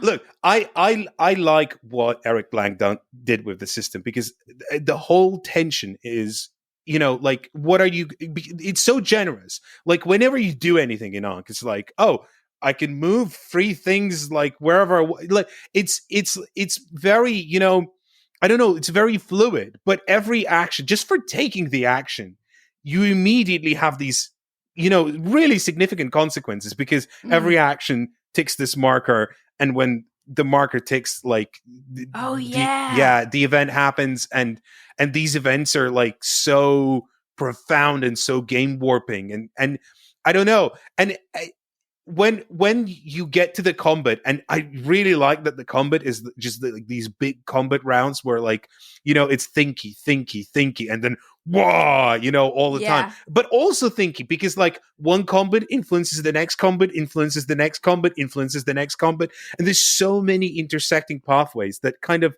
like, it feels almost like El Grande in a weird way, where, like, you have to account for everything that you do, and you have to account for everything that your opponents might do in a way that feels obfuscated and not quite clear. So you have to hedge a lot of bets. So, the excitement of games like Blood Rage, I feel like, is often in these moments of revelation. Oh, like, I played this card, I played that card. This is just more dynamic. There's more layers underneath there. And it's more interesting, I know that Ankh is a bit of a Marmite game, and some people really bounce off of it. Right. But I feel like it's the same with Blood Rage as well. Some people really don't gel with that. You were just saying with the layers and everything, it was like the whole time you were talking about Ankh versus Blood Rage. I've actually only played Blood Rage once, and I liked it. But like the way I kind of think of these two, and I don't know if Eric put this into my head or not, but I agree with him, even if he initiated the idea, is that like Blood Rage is more of like a pop album, like, very like commercial rock, it's a people pleaser. Whereas Ankh is more progressive. And so when you're talking about these like different layers to it and everything, as you were saying that, I'm like thinking about like a progressive album, how it has like all this dynamic range and like lots of different layers and textures to it. So I see them like that. And I think that, obviously this is going to be a controversial discussion, because there's going to be the diehard Blood Rage people are going to be like, no, it's going to have to stay in the slot. And then other people are going to be like, yeah, time to move Ankh in there. Well, that's a good pick. What else are you going to say? No, that's it really. I'm sorry. I've bottomed out there, I think. No, it's cool because I haven't played Ankh in a while, and I had a friend of mine just bring it up maybe like a month or so ago. She's like, "Well, what's that like Egyptian game we played?" Because I throw a lot of new games at my good friends who are neighbors. And I'm like, hey, come try this game. And usually their hearts are broken because I sometimes will only play something once with them. But she was asking me specifically about Ankh. So we'll have to revisit this one too. It's great. I also really like that it's very good at like almost all the player counts, and the introduction of like a different player count recontextualizes the game again. It's like it's different at 2, it's different at 3, it's different at 4. I've not played it. I think you can play it with 5. I've not played it with 5. I think you can, yeah. Yeah. Pretty sure you can. But yeah, no. And actually, like for a game that was published through Kickstarter that came out at the same time with expansions, I was surprised with there was one expansion that actually like did gameplay things, right? How good that expansion was, because it actually felt like, oh, this is a whole new game now. I'm playing a different thing. I felt like I was playing El Grande. Now I feel like I'm playing Kemet, right? Like, and I don't mean to invoke Kemet as because a similar kind of setting, but they are very different games. But there is that sort of like bigger grandness to it with the expansion. Like there's more kind of layers, it feels more meaty. I don't know. Yeah, there's just a lot to like about that game. I think Ankh is special. I think it should be in the top 100. Cool. And as a aside, I've never played Kemet, and I've still always kind of been curious about that too, because I think Eric liked that too. Like I think Kemet's good. It's a good game. Yeah. And I love like area control. Like any kind of area control stuff I'm into. I mean, there's 2 editions of it, and there's like upsides and downsides to both of them. The rule book in the 2nd edition is unreadable, but otherwise, a pretty solid version of the game. You should try it. It's good. Yeah, it's on really my list to check out at some point. Speaking of area control, the next game on my list is Tyrants of the Underdark. This is a deck building area control game, originally released in 2016. They put a new edition out in 2021. It's designed by Peter Lee, Rodney Thompson, and Andrew Veen. And Peter and Rodney are also the 2 who designed Lords of Waterdeep. And these are both Dungeons and Dragon themed games. I know Lords of Waterdeep I've only played once, but it's like the classic worker placement game, really clean design. This Tyrants is published by Gale Force 9, plays with 2 to 4 players. And to me, this game, people who listen to this podcast regularly heard me talk about this a couple episodes ago after I had played it for the first time. I just think, aside from the cosmetics of it and just like the production, which is like a little I think the game is really awesome, and it's so streamlined, and it's more like it's got clank complexity deck building, but what you're doing on the board for my taste is way better. And it's way more strategic. It's like a war game almost, like the way you're using your cards to make choices of like deploying people, and you're kind of network building because you have to but then you can have spies that let you now spawn your troops other places on the board, and you're trying to get to areas or have majority of your troops at different areas for victory points. But then there's also like cool stuff you can do with the different decks of cards. It has, I think, I want to say the new version, because it includes an expansion, has like 6 or so different decks of cards, and you always mix 2 of them. So that really changes up the feel of the game. But to me, this game just felt like the same feeling when I played like El Grande for the first time. I'm like, it looks dated, but it is so streamlined and like such a clean design. So I want to say, if I was going to replace something, and it'll also like the turns are fast. It's like a 90-minute game. And it just like, it excites me. It looks super dated. Don't get me wrong, because I think they didn't want to change it too much in case people had the old version of the game or something. But I think it could definitely use a new coat of paint. And I feel like that would make it more appealing to the modern day audience if it looked a little different. Like the board looks kind of dated. But anyway, so my recommendation for replacement is, are there multiple versions of Clank on the top 100? Yes, there are. There are two. Okay. There's Clank Legacy, Acquisitions Incorporated, and the original Clank. Okay, I'm going to boot out the original Clank, because Clank Legacy to me is better than Clank, or Clank Catacombs, technically. I would, this is tough. But I would say I would probably boot out original Clank for this. Okay. But again, this is going to be my taste, because I also like area control and like what you're doing. But in terms of two games here that are deck building games that have stuff you're doing on the board, Clank is more like fun, push your luck, kind of hokey or something. Whereas like this is a little more like the second time I played it, our conversation in this 4-player game was like we were playing TI. Like things were tense. Like, wait, you're coming down here? Why are you bringing that troop? You know, and I love that. So like that kind of thing excites me. And I feel like it's just a little more strategic than, like, I've had some bad games of Clank where I just got very unlucky. It was like very unlucky. I wasn't playing risky or anything, trying to like go deep. And it's just like, oh, well, I lost. And somebody else, something happened for them and they got out and they got their 20-point beer and that sucked, you know? Whereas like this is more like you're, you know, both games you're choosing which cards you're putting in your deck and how you're, you know, culling your deck and everything. But like just what you're doing on the board is way more interesting to me in Tyrants. I think Clank is fine, so I'm happy with booting it.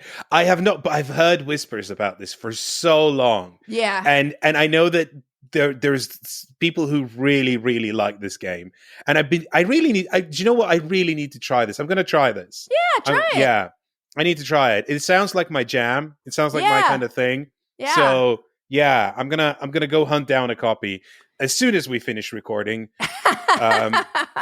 Cool. Because it sounds really good. I really need to play this. Yeah. I was just kind of like, it's one of those games for years because I like deck building and I like area control that, you know, it fell on my radar and I'm like, I gotta play it. They reprinted it. I bought it. It sat in shrink forever and ever. And just a couple months ago, I was like, I want to play this game. Finally did and just loved it. And everybody I played with like loved it too. Like it's yeah, I think it's special. Again, you have to kind of go, if you just looked at it, it's kind of dated looking. Isn't that most board games? Yeah, it could be spruced up to like, yeah, it could be spruced up, but it doesn't bother me. It doesn't bother me. No, so anyways. I'm gonna go get it, but I just need to take off that sign off the door that says no more board games. No more board games. It's not gonna come otherwise. All right, Efka, what we got? 2 more each. Yeah. So what's your next game on your list? So I think this might be the most controversial one because people are gonna go really, and I'm gonna say yes, really. So at number 248, published in 2014 by KLASK APS, is a game called KLASK. Oh, okay. Dexterity, designed by Mikkel Bertelsen and art by Mikkel Bertelsen. There is one pure dexterity game in the top 100. Yeah, Crokinole. Yeah, Crokinole, and sure, Crokinole, great. Right. Fantastic game. No arguments. Love Crokinole, right? Have you seen the price of a Crokinole board? A lot. Right? Yeah, a lot. So KLASK is like again, this is something I got a review copy of, so I have to mention that. But KLASK is like something like £45 or $50 or whatever it is, right? Like it's affordable and it's quick. It doesn't take up as much space as a crokinole board. And I say that as someone who I don't own crokinole board because I can't afford it, but I own KLASK. I own Rod Hockey, like I own a Stiga playoff board, right? Oh, nice. I own Karuka, which is like the Karaman snooker thing, right? Yeah. I have a lot of these boards, right? So, but KLASK takes up the least space, and I think is maybe the best out of the pure dexterity games that I own because it's so quick and frenetic and fun, and also like there's a lot of skill to it, but it's strangely also really welcoming to new players. Like you can play KLASK against someone who's very good, and you're going to still have a fun time, even if you're losing terribly, because the frenetic pace of it and like the ease of execution of the like slightly more advanced tricks is so welcoming and so kind of fun and engrossing. And again, cheap, right? Like you don't have to break the bank to get this. Crokinole is obviously like probably the better game out of the two. So I don't know if I can say let's boot Crokinole because I think it probably deserves being there, but most people cannot afford a crokinole board, or like they can, but they have to really save up because they are very expensive. But yeah, I think most people though could afford KLASK, and it's fun. So maybe take out another game that has a second edition. Yeah, right. Like there's a lot of those, I'm sure. Yeah. I actually I do own a crokinole board. I bought one maybe like a couple years ago. I feel like just before there was like this wave of everybody kind of getting into it. And I was like watching videos of people playing professionally. Like I was super into it for a bit. I'm terrible at it, but I do like, you know, and it doesn't come out that even mine can kind of like hang on the wall somewhere, but it's so huge that we just kind of keep it in the closet. Every once in a while, we'll break it out, put it on like a little table near the game shelf and like have it out for a couple months. But it does take up a significant amount of space. Remind me, like KLASK is, I can picture it. I don't know if I've actually ever played a game of it. Is it like magnet pieces or something on a string or something? No, there's no string. So there's like a piece made out of two pieces effectively, and they connect via a magnet. One goes on top of the table, one goes underneath the table. Okay. And so you control the underneath part, and the top part moves as well because they're connected via a magnet, right? Oh. And all it is a ball, right, on the table, and you have to like flick the ball into the opponent's hole, right? Okay. In the goal zone, right? Gotcha. But there's also like these free little magnetic pips that are called biscuits in KLASK parlance. And you, if two of them ever attach to your like mover stick thing, magnetic thing, right? You also lose and forfeit a point.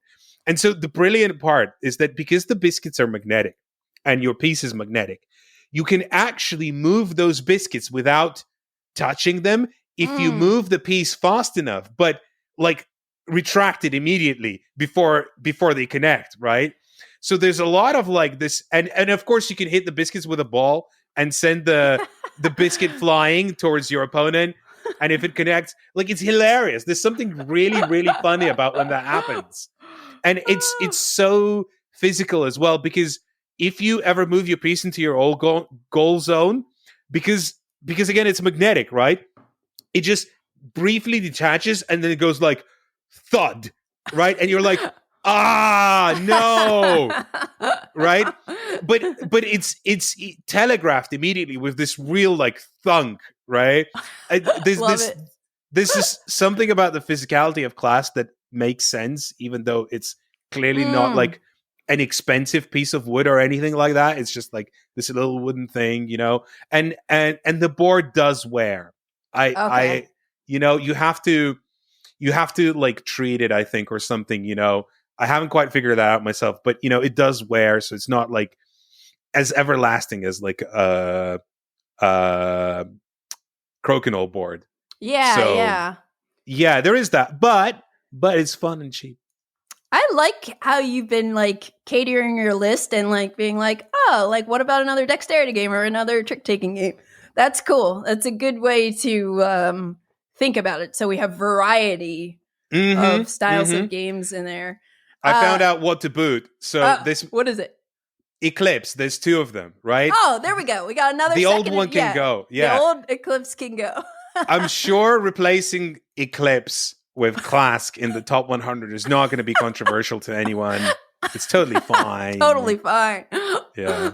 No riots will start. No. So my next game is probably going to be a little bit similar to your Sidereal Confluence situation. Uh-huh. Where I think it should be in the top 100.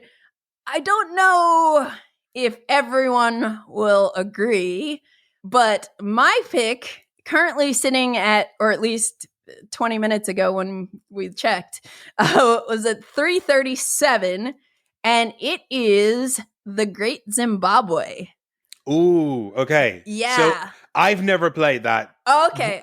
particular splatter game, but I understand what's happening. Okay, so yeah, the Great Zimbabwe is a 2012 splatter spelling game designed by Jeroen Duman and Joris Wersinga, and it plays with 2 to 5 players, and it's this logistics economic game where we're playing basically as tribal leaders in Africa, and we're trying to please gods by building these monuments. And all of this is very abstract and looks very splattery.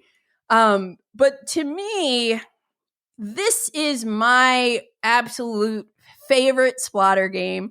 I know a lot of people are like, oh, food chain. But for whatever reason, I like food chain. At some point, I was like really excited about it, and I bought the catch-up expansion and never opened it. And I just like, for whatever reason, I think maybe, no, I don't fully know, but like the Great Zimbabwe is such a unique game and such a special game. And I think, you know, there are a lot of people who maybe haven't played it that I definitely like highly recommend playing it. It's got a modular board setup, which not a lot of splatters do. And you have like some of the squares, like it's like a grid. But some of the areas will be like water spaces. And then there will be some like spaces that have like printed resources on them. And you're basically building a network of monuments, and which is putting a disc out on the board somewhere. And you're trying to eventually stack more discs on top of your disc, because each time you make your monument a little higher, you score more victory points from it. But the way that you're doing this is you need to kind of have to be in range to different resources on the board. It's very like splattery in that sense. And there are a couple things that like really stand out to me about this game. One is that you are like, there's this really cool bidding system for turn order every round, where your currency in this game are these little cattle tokens. And when you're bidding for turn order, you're actually putting cattle out on these different placards that represent all the players. So turn order is very important because you're sharing resources on the board. So if you're last and you're like, I really need that resource that you and I, Efka, both are in range to use, I want to be able to use it first. So like turn order is very important. Managing your economy is really important. But like one of the coolest things about this game is during the game, you can get these technology cards, you can get these god cards, and you can get these specialist cards. And when you get these, you're going to get this cool special ability. But when you get them, what comes with that special ability is an increased victory requirement. So let's say like everybody starts where our victory requirement is 30 points. Well, if you get to 30 points, you win the game. But guess what? Now I just got this cool god ability. So now that just went up by 5. So now I need to get to 35 points to win the game. So, and you're like, oh, and now I just got this technology. Now I need to get to 38 points to win this game. So you're like, you're you're weighing like, how much do I want that cool ability versus like, how hard is it going to be for me to now achieve victory? The other thing that's like incredibly awesome about this game is it like you have 3 actions that you can do, 3 actions on your turn. Like one is like build a brand new monument. And there's some rules with like placements, like where it can be in relation to other monuments and stuff like that. You can place a craftsman, and they're going to be helpful for putting you in range to use resources and getting more resources onto the board. And you can like build up your monument. I don't remember what it's called, but like add a disc to it. But in order to do that, you need to, I think it's like spend, like if I want to move to a second disc on a monument, I need to have access to one type of resource and exhaust it.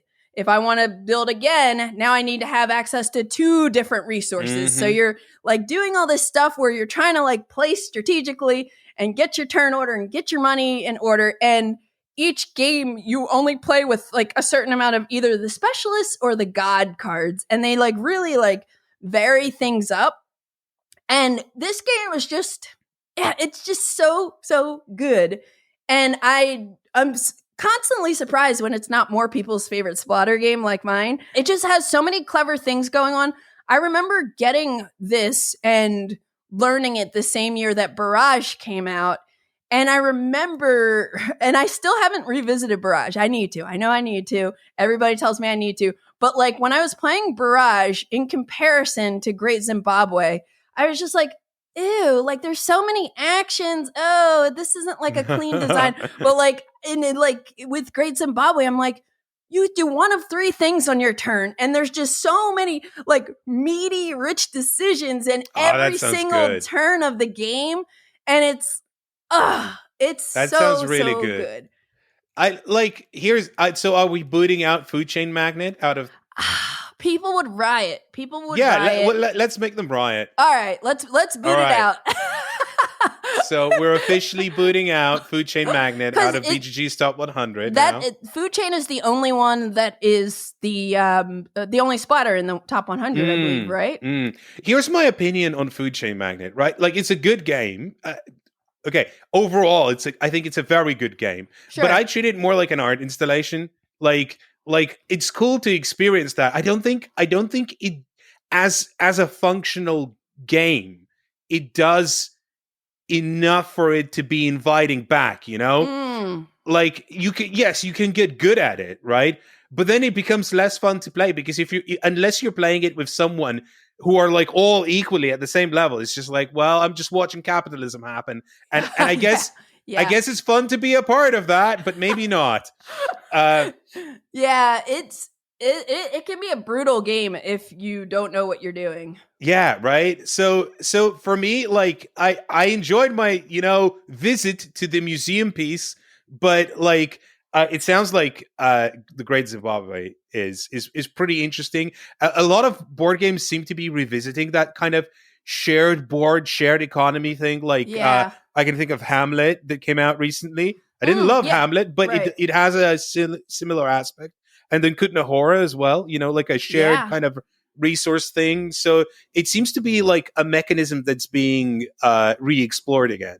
Yeah. And it's, I just can't tell you, like when the day that I remember I got this from a flea market from someone, and it was like, oh crap, I got a copy of the Great Zimbabwe. I mean, since then, I think they reprinted it, but we sat down and all new players played a 5-player game of it. It was so good that like half that table was like, they asked to borrow it because I was about to jump. I was at a convention, jump into another game, and they wanted to play it again. And then later that night, it had to have been almost 2 a.m. Things are like winding down at the convention, and 3 of us who played it earlier were like, let's play it again. And we were drinking whiskey, playing it. It took like an hour and a half, I think, but we were just like kept wanting to play it. And now that sounds pretty good. Yeah. I think you should try it. I think you should try it. I'm very curious to hear when you get to try it what you think about it. I'll put it on the list. Yes. It's going to come together with Tyrants at the Underdark, and I'm going to take the sign off. Just for a little bit, just so those 2 games could come in. Yep. All right. Anyway, that's the Great Zimbabwe. What is the last game on your list, Efka? So this is at number 482 right now. And Ooh. I think this is maybe my favorite game on the list, aside from the honorable mention Sidereal Confluence. So this is Pipeline, published in 2019 by Capstan Games, designed by Ryan Courtney, art by Ian O'Toole. We received a review copy back when we accepted review copies. And I love it. It was our game of the year for 2019. And I just feel like Pipeline came and went, and I don't know why. It's such a fantastic design. Have you played it? I've only played it once, maybe twice, and I really liked it too. And then I got the expansion, and this one I believe I have a review copy of it too.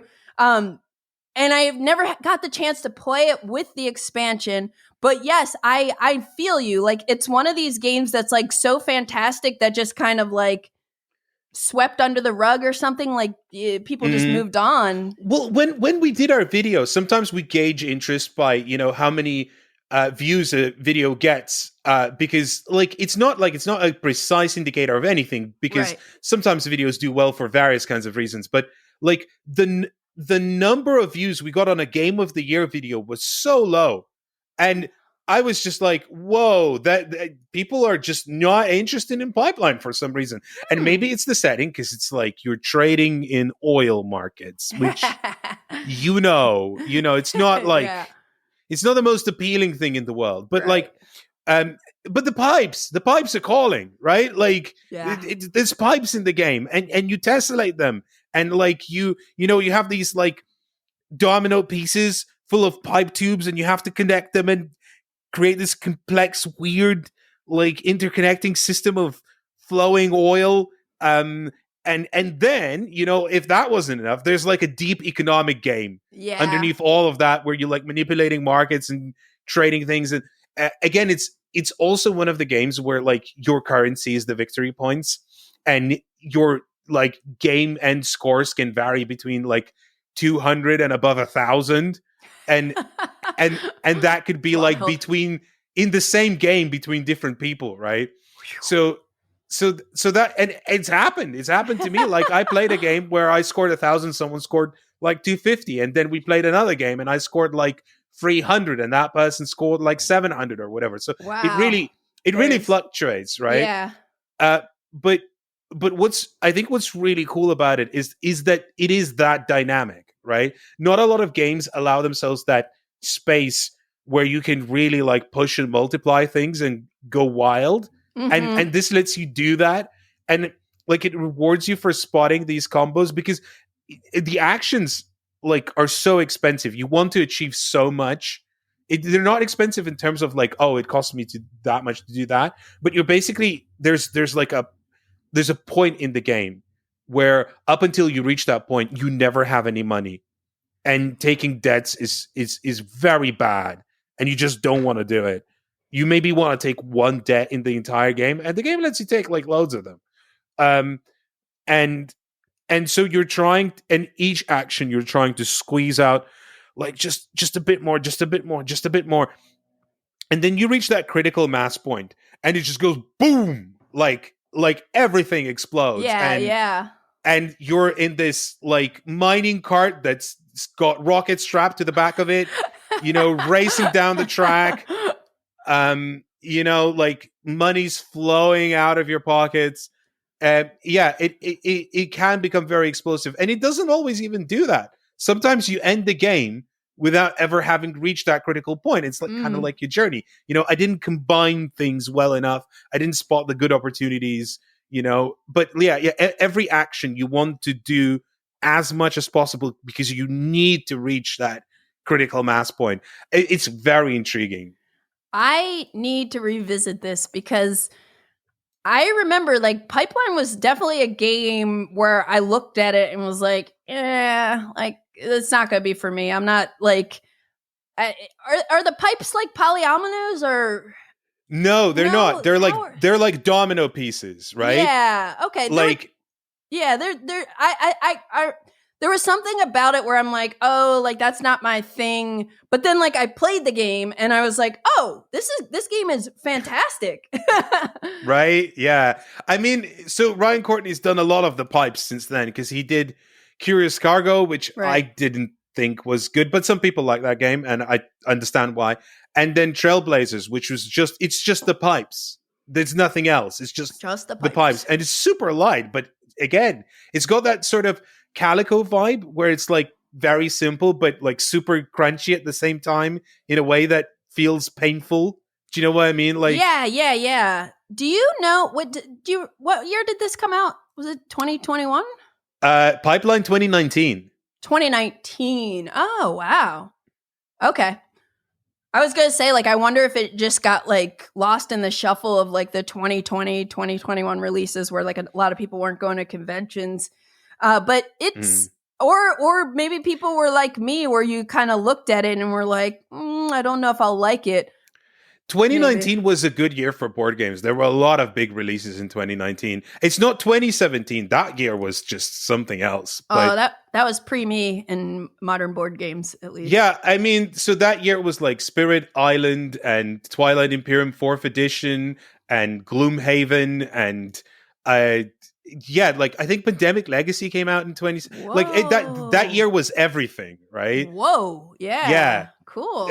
Sidereal Confluence. Best game of all time. Right. You bringing up Pipeline also made me think of it's not on my list, but Imperial Steam. I always like I don't know if you guys ever got a chance to play Imperial Steam, but I always felt like I always feel like that one was kind of a little under the radar for heavy Eurogamers too. Because I thought that was pretty good. But that game hurt my brain. I found it hard work. Yeah. I found it very hard work. Yeah. I mean, it's good, but like I was just at the end of it, I was so tired. I felt like I ran a marathon. I was like, I need to go lie down on the bed somewhere. I know that feeling, and you're totally right because like I haven't played it in a while because I maybe am thinking that like I remember it was kind of a bear to learn also. But and I never got to play that guy's original game Lignum, but I heard that is another like thinky one with like that one's about like wood and stuff, right? Yeah, you feel like you carried some logs, right? Yeah. I never got to play it, but maybe one day. But anyways, that's a good pick. And another thing, like I'm like, I need to really revisit Pipeline. Because, I just remember liking it. I don't even think I played it at whatever the ideal player count was. I liked it. I don't know if there's an ideal player count. Like with 4, the market is a lot more dynamic, and that's interesting. But with 2, it's much faster. So I think I played with 2. Yeah, it's good at both. I think. It's different, but it's good at all player counts. I'm gonna pick Brass Birmingham to put out for this.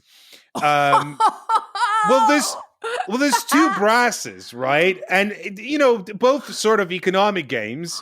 There are 2 in the top 100? Yeah, there's 2 in the top. There's Brass Lancashire and Brass Birmingham, right? And you're keeping Brass Lancashire at number 20 and Brass Birmingham at number 1. So let's take that one. I like it's great. I love Brass Birmingham. Keep the controversy coming. Love it.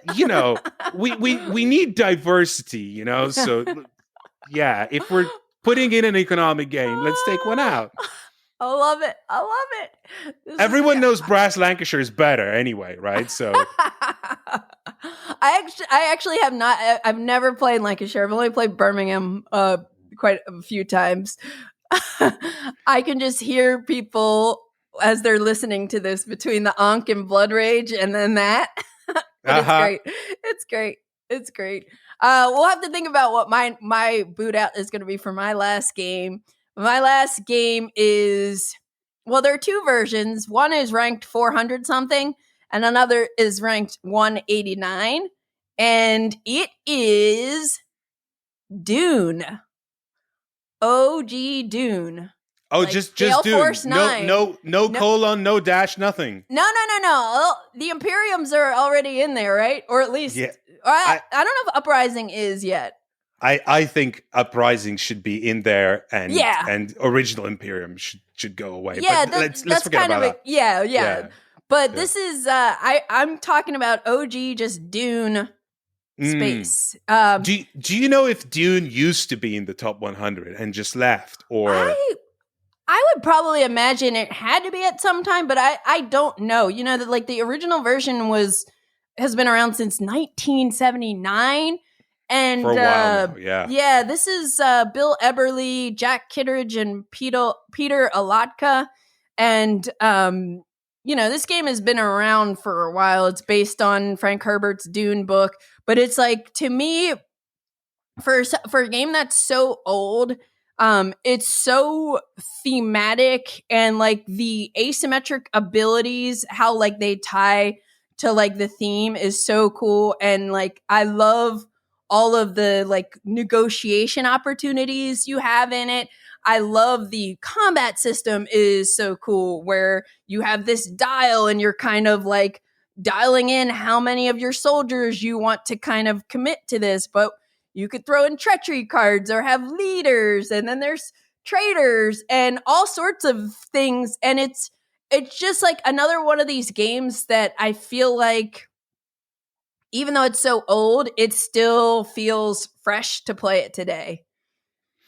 It's one of those that I know so much about it, right? But Yeah. it always evaded me for some reason. I don't know. I've heard, and confirm to me if this is true or not, but I've heard that like your first experience can be very wonky with it, right?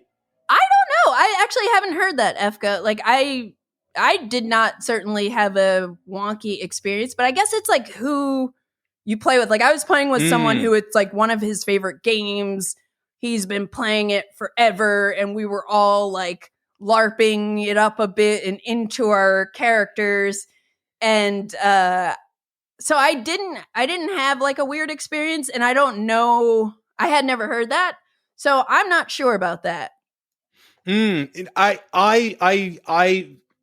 down the scuttlebutt, I heard that you can get a faction that is maybe like not as strong if you're playing it for the first time ever, and you're kind of you don't know how to operate it well, and then it kind of is a long game. You're kind of stuck there. That was my impression, but again, I'm not an expert. I still haven't played it. I'm sure one day I will. Yeah, it's definitely worth trying at least once if you're like, if you like games that are like, those big like kind of epic games. Like, yeah, it's not going to take anything like a Twilight Imperium all day thing, but it's probably like a good 4 to 6 hour game, I would say, depending. But yeah, I just love like all of like how thematic it is, how tense things feel when you do combat, and for what it's like kind of doing, it's not overly complex either. Like I feel like if I was going to, right after we hang up now, go play this game, like it would probably take me like 10 minutes to refresh the rules. Like it's not something like, oh, I haven't played Kanban in a while. or on Mars or something where you have to like, it's like there's like a flow. You have phases because it's kind of an old school game.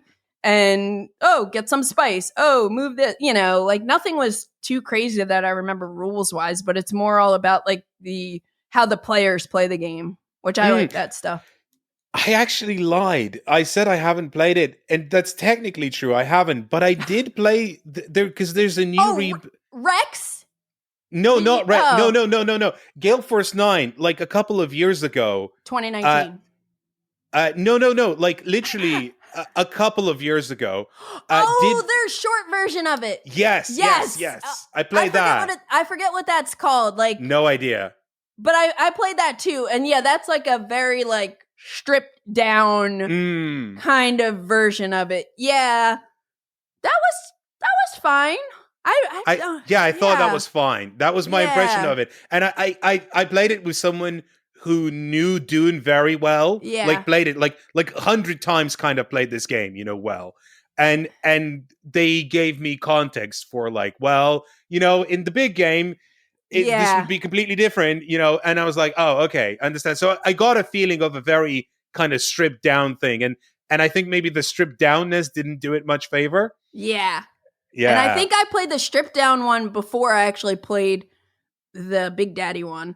And yeah. It was wow, I totally forgot about that version. Right? Like it took me a second to remember that I actually played that, It came and went. I was it came and went as another one. Yeah, all right. Yeah. But anyway, I think I would assume probably at some point some version of the original Dune was in the top 100. And I just think it's like withstood the test of time, And yeah, like I think it's something I'll still be playing. I think there's something to be said about a game from like older than me, right? Right. Both of us. Yeah. Yeah, right. Both of us put together and our parents, right? Like so old. Still around, right? Still around. Wow. Yeah. Anyways, the other games that I was just thinking about, which aren't like full-fleshed honorable mentions. Go ahead. What are you replacing? What am I replacing? Oh my goodness. Are there like 2 versions of Mansions of Madness or something on there? Oh, go and be spicy. I booted out Ross Birmingham. Technically, I should take out the Eclipse, the first version of Eclipse. I guess I can't take out TI. Like I cannot take out TI. And I'm thinking on the terms like of vibe, it's in that vein. But I can't take TI. I can't do that. Because I love TI. What about a thematic space game? What about like Nemesis is on there? You could boot out Nemesis. Oh, I like Nemesis also. Oh, they're different. They're different feels. Efka. They're different. Okay. They're different feels. Enough. So now I'm going to cheat and I'll do War of the Ring, the first edition. That's coming out. Okay. Fair enough. Not as gutsy, but hey, well, look, we made room for all of our games here. That's pretty good. We had a total of nine swapperoonies since we overlapped on the one. I mean, that's a much better top 100 now, right? And, as a BGG person, you obviously have the power to make these changes official. As soon as I disconnect from this call, I'll go and type away and make it happen. So by the time people hear this episode, they'll have a fresh Efka Candice version of BGG's top 100. We're going to have a new number 1, right? Pipeline, was it? Yeah. Awesome. Well, Efka, this has been great. Oh, I was gonna say too, the couple that I was thinking about that I had on my consideration list was Great Western Trail, New Zealand, Blood on the Clock Tower, and Glory to Rome. I was kind of. They all make sense. Yeah, they all make sense. But Glory to Rome, I think, would be cheating because that game technically doesn't exist anymore. So, yeah. It's a historical item rather than a game to be on a top 100. Exactly. Yeah, but I can see the other two. Yeah. Although Great Western Trail, I don't know. I know. One of them should be on there. I don't know. Maybe we just keep the original for now. I mean, so this is difficult because, like, I like some of the changes that New Zealand made to the deck building, right?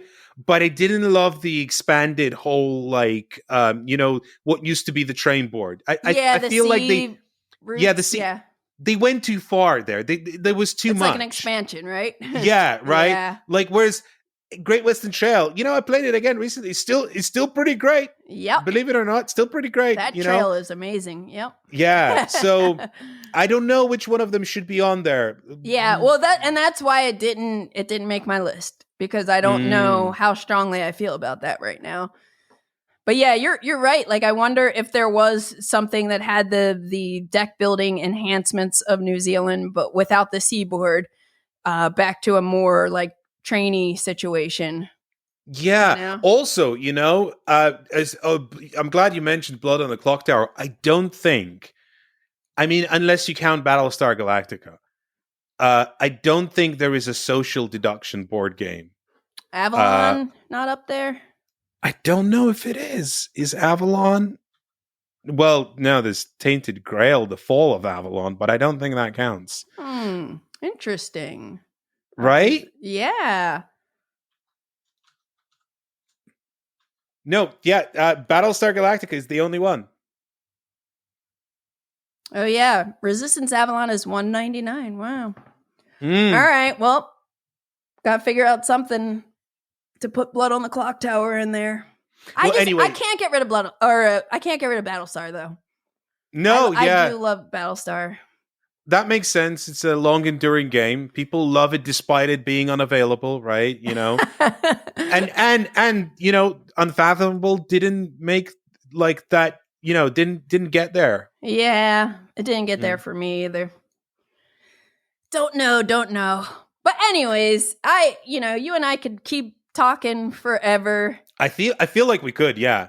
And well, maybe we need to. We'll have to revisit this topic in a year or so. See how people feel about our changes, right? Exactly. Get some like live callers on. To give us their thoughts. But anyways, Efka, it was great to see you and talk to you, and I hope to catch you, at Essen, I guess. Maybe, I don't know if you're coming to Gen Con or anything. I'm not coming to Gen Con, but I will probably be going to Essen Spiel. Okay, all right. Well, we'll have to get play some shedding games or something. Some trick taker yeah. games. Oh, that sounds great. Hotel that lobby really trick good. takers. Yeah. Awesome. Well, thank you again. And, Candice, thank you so much for having me on. Send my love to Elaine also. I will do. You've been listening to the Board Game Geek podcast, produced and edited by Candice Harris. Special thanks to Matt Fonda for editing and mixing our music. Be sure to visit us on the web at boardgamegeek.com. You can also find us on YouTube, Twitter, Blue Sky, Instagram, Facebook, TikTok, and Twitch under Board Game Geek. You can reach us by email at podcast@boardgamegeek.com. Thanks for listening and happy gaming!